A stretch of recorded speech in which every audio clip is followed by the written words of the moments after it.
Imagine someone is eating and suddenly they stop talking.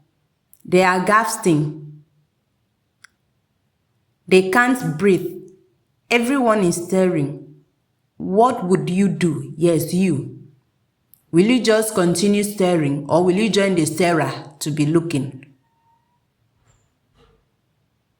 Today, I'm going to teach you exactly what to do if someone is choking. Calmly, confidently, and correctly. Guys, I'm going to show you the correct way to do it. Hello family, welcome back to Yaraz. I'm Victoria Odofia. You know, after I posted the CPR video, many people asked, what about choking emergencies? Because choking can happen anywhere. At home, in church, at a party, even while laughing and eating. And the truth is, choking can become deadly in minutes. Yes, choking can lead to death in just a minute of it taking place. It can kill. So you have to know what to do in order to save the person's life. How to know if someone is really choking? But first, let's understand something important. Not all choking is the same. Let me ask you a question. If someone coughs while eating, does that mean you should jump up immediately that the person is choking? No. It does not call for alarm. It doesn't call for you jumping up immediately because that's not choking.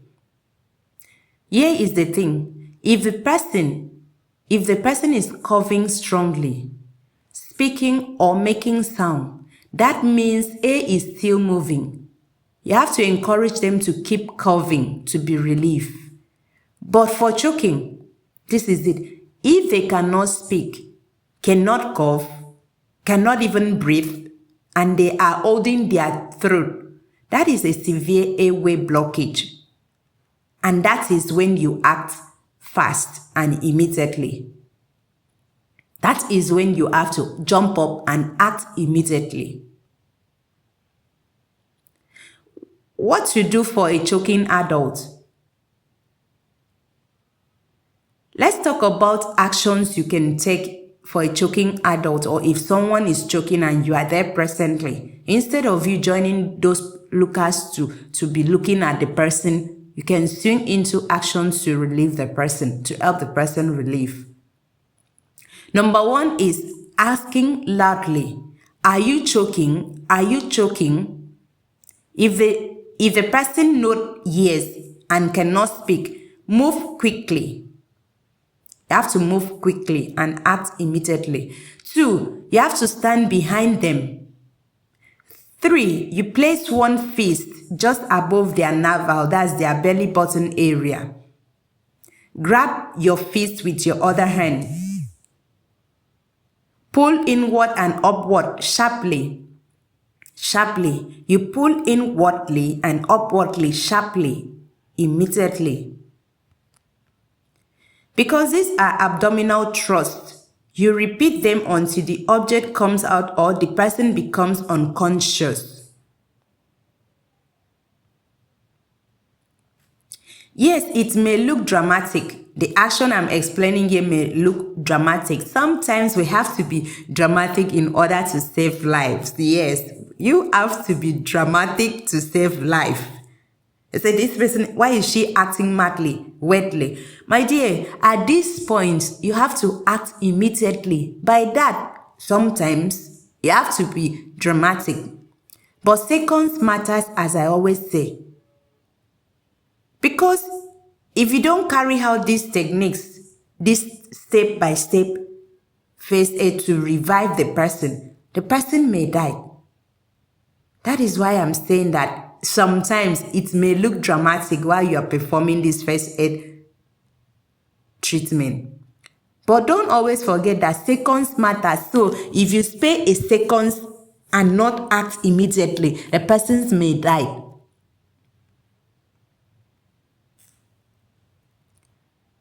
If the person collapses, Gently lay them on the ground or call emergency services immediately. And while doing that, you have to begin the CPR, cardiopulmonary resuscitation, that I talk about in my other video. If you do not understand what the CPR means or how to carry it out, endeavor to watch my previous video. You get to understand it. I have to do chest compressions to dislodge the object. You carry out chest compressions to dislodge the object. This connects to the CPR video, like I said. So, for you to really understand this phase, this stage that we are in now, you have to watch my previous video so you get to understand it very well. Because what I'm trying to say in essence is that if the person collapses, you have to lay the person gently on the ground. And while laying this person, you try to call for emergency services. And then you begin the cardiopulmonary resuscitation in order to dislodge the object. And while doing it, don't forget that the chest compressions has to be 100 to 120 compressions. Then for children, if you are doing it for children, the technique is similar, but you must be more careful with force. This has to do with an infant, with a child, especially if the child is under 1 year old. You don't have to perform abdominal thrust. And like I said, that for the adults, you place your fist beneath their navel, their belly button. But instead, for the infants, you perform 5 back blows. Ba, ba, ba, ba, ba, ba, and 5 chest thrusting. That's for the children. Now let's look at the common mistakes that people may make while trying to carry out all these first aid techniques.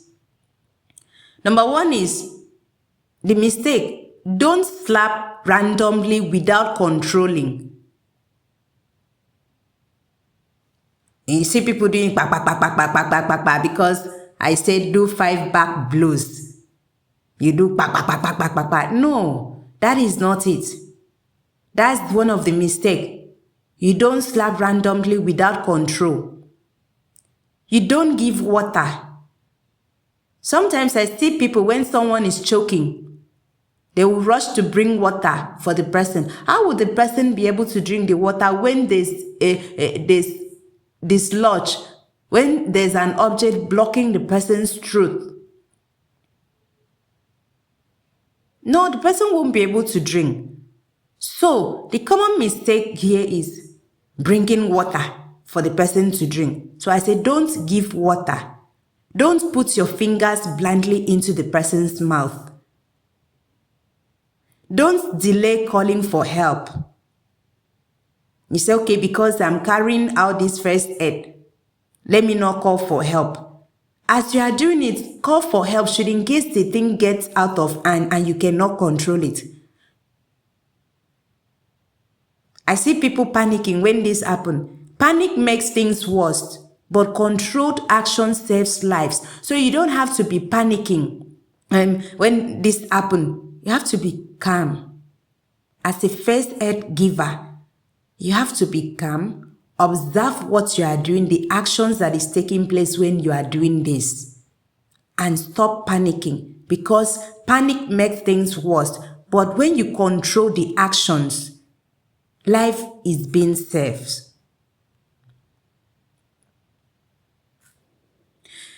Don't always forget that being prepared is wisdom.